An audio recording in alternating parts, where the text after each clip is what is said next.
देखो अब हम बात करेंगे पावर ऑफ अकोमोडेशन की। पावर ऑफ अकोमोडेशन बेसिकली है क्या? Is the capability of human eye, या फिर हम बोल सकते हैं is the capability of eye lens which change its focal length according to the object. जैसे अगर मैं बात करूं कि हमारा ऑब्जेक्ट एट इंफिनिटी, या फिर हमारा ऑब्जेक्ट बहुत दूर है और नियर द आई, या तो ऑब्जेक्ट दूर रखा है या ऑब्जेक्ट आपके पास रखा है, तो उन दोनों केसेस में लेंस क्या करेगा? अगर ऑब्जेक्ट इंफिनिटी पे रखा है तो लेंस अपनी फोकल लेंथ को क्या करेगा? इंक्रीज कर देगा। इंक्रीज करने की वजह से जो लाइट रेज इंफिनिटी ऑब्जेक्ट की पैरेलल आ रही है, जो लाइट रेज पैरेलल आ रही है इंफिनिटी ऑब्जेक्ट्स की, उन सब की इमेज कहां पे बनाएगा? रेटिना पे बनाएगा। ठीक है, तो इस केस में क्या होगा? जब ऑब्जेक्ट दूर रखा होगा, आई लेंस अपनी फोकल लेंथ को बढ़ा लेगा। किसकी हेल्प से? सिलेरी मसल्स की हेल्प से। और अगर ऑब्जेक्ट पास रखा होगा तो आई लेंस अपनी फोकल लेंथ को क्या कर लेगा? कम कर लेगा, जिसकी वजह से जो लाइट रेज है वो सारी की सारी रेटिना पे फॉर्म हो जाए। So power of accommodation is the capability of eye lens which change its focal length according to the distance of object from the eye. Object जितना ज्यादा दूर होगा फोकल लेंथ उतनी ज्यादा इंक्रीज होगी, ऑब्जेक्ट जितना ज्यादा पास होगा फोकल लेंथ उतनी कम होती चली जाएगी, क्योंकि उसको अपनी इमेज बनानी कहां पर है? रेटिना पर। So this is known as power of accommodation. ठीक है,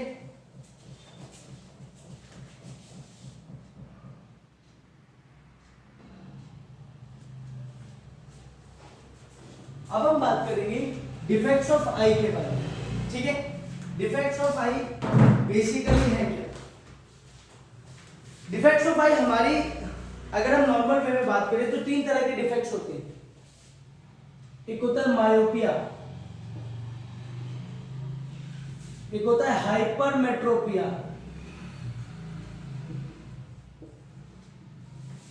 और एक इन दोनों का कॉम्बिनेशन होता है।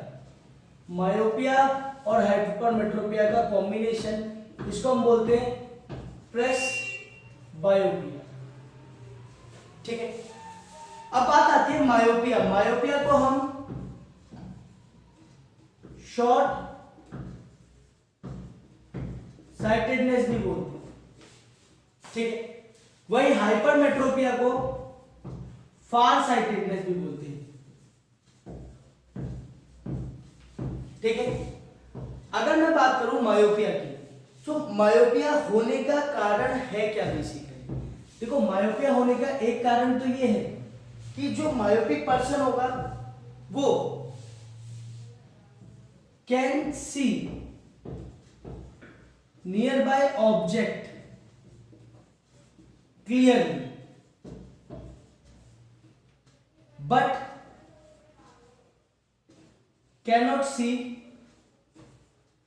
far object clearly।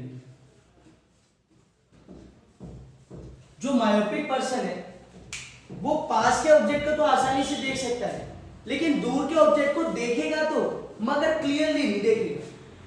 यहां पर इसका बिल्कुल ऑपोजिट हो जाता है। Can see far object clearly but cannot see near object clearly।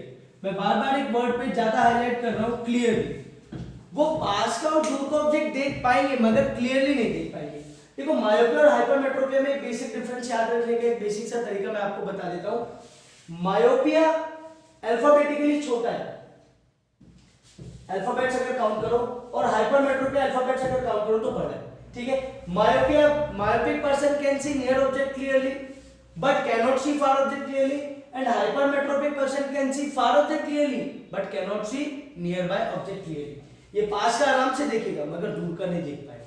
जैसे मैं हूं, मुझे पास का सब क्लियर नजर आता है लेकिन दूर का क्लियर नजर नहीं आता। हाइपरमेट्रोपिक पर्सन को दूर का सब नजर आएगा लेकिन पास का नजर नहीं आएगा।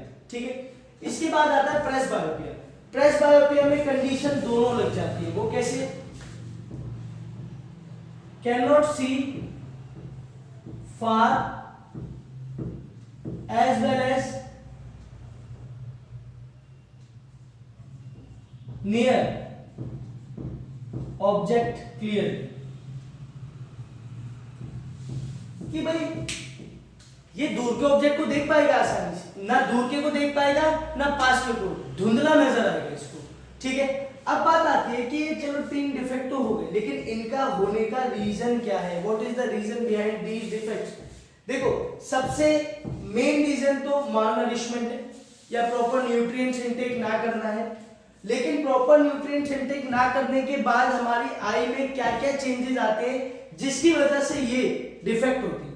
तो उसमें सबसे पहले अगर मैं बात करूं, first defect high converging power of lens, मतलब आई लेंस की हाई कन्वर्जिंग पावर होगी, या फिर आप बोल सकते हो लो फोकल लेंथ, या आप बोल सकते हो कि आई लेंस का जो मोटापा है वो ज्यादा है, फोकल लेंथ उसकी कम है, जिसकी वजह से वो पास के ऑब्जेक्ट के लिए तो सारी लाइट रेज को कन्वर्ज करके रेटिना पे बना देता है लेकिन दूर के ऑब्जेक्ट की लाइट रेज को कन्वर्ज करके रेटिना पे नहीं बना पाता। ठीक है, तो सबसे पहले high converging power of eye lens और low focal length. Second, increase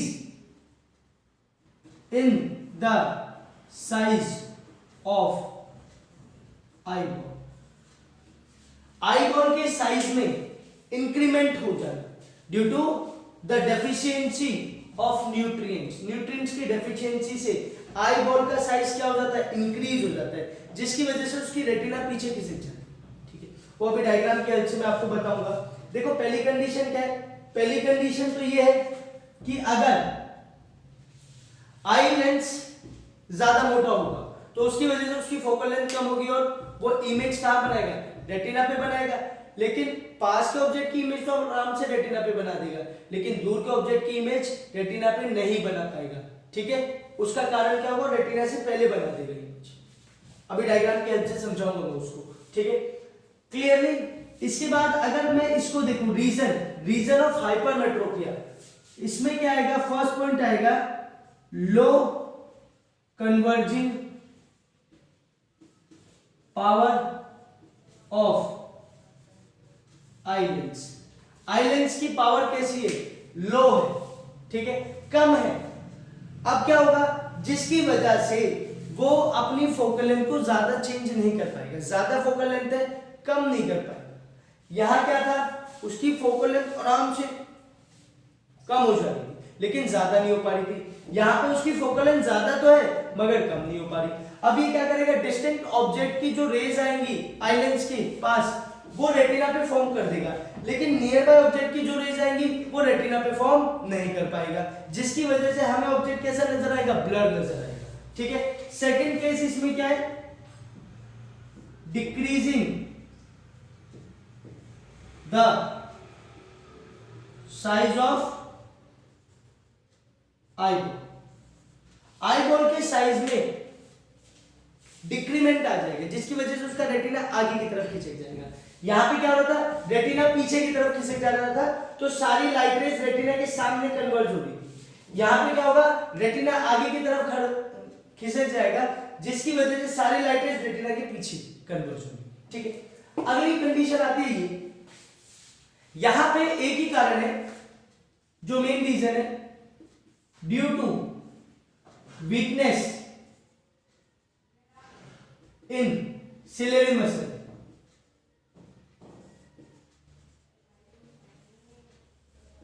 ciliary muscles में वीकनेस क्यों? सिलेरी मसल्स में वीकनेस क्यों आती है? Due to ageing factor. जैसे जैसे आपकी एज इंक्रीज होती रहती है तो आपकी सिलेरी मसल्स वीक होने लगती है जिसकी वजह से वो उनकी पावर ऑफ अकोमोडेशन कम हो जाती है, या आप ये भी लिख सकते हो लो पावर ऑफ अकोमोडेशन।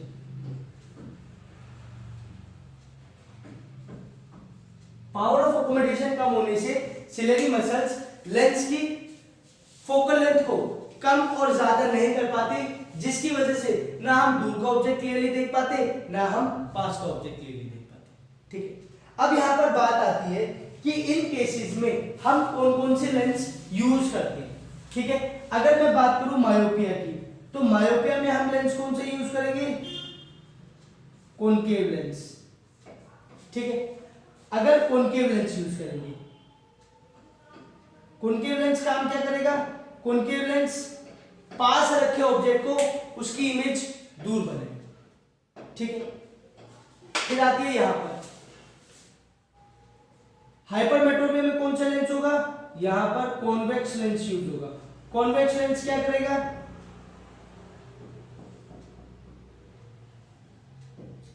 भाई मायोपिया में वो क्या कर रहा था, सॉरी मैंने कुछ मिस्टेकली बोल दिया बाय मिस्टेकन, कि यहां पर मायोपिया में कॉनकेव लेंस क्या करेगा, दूर रखे ऑब्जेक्ट को पास लेकर आ जाएगा।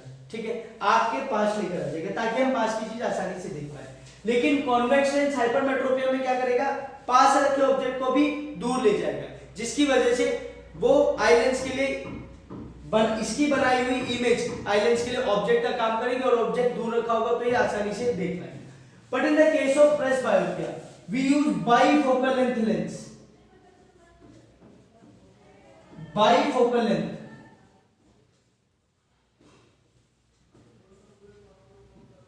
बाइफोकल लेंथ लेंस यूज करेंगे हम प्रेस बायोपिया में। अभी बाइफोकल लेंथ लेंस होता क्या है, बाइफोकल लेंथ लेंस होता है जिसमें हम कॉनकेव और कॉन्वेक्स दोनों के दोनों को हम यूज कर सकते हैं। ठीक है, ये कुछ इस तरीके का होता है।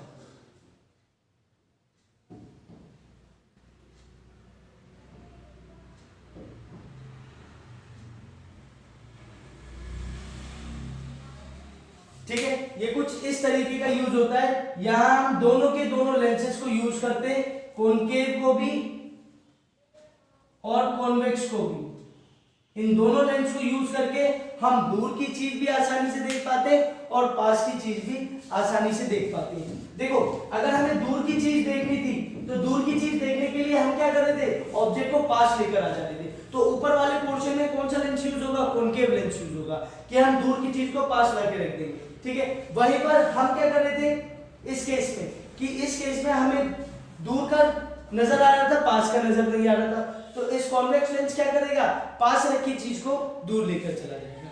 यहां पर हम बाइफोकल लेंथ लेंस यूज करते हैं जो हमारी दोनों में मदद करे, हम दूर की चीज भी आसानी से देख पाएंगे और पास की चीज भी आसानी से देख पाएंगे। ठीक है, so these are the basic difference between myopia, hypermetropia and presbyopia. अब मैं आपको इनके डायग्राम्स की हेल्प से बताऊंगा कि किस तरह से हम इन लेंसेज की हेल्प से ऑब्जेक्ट को आसानी से देख पाते हैं। ठीक है, तो फटाफट इसको नोट डाउन कर लो, तो फिर हम आगे करते हैं।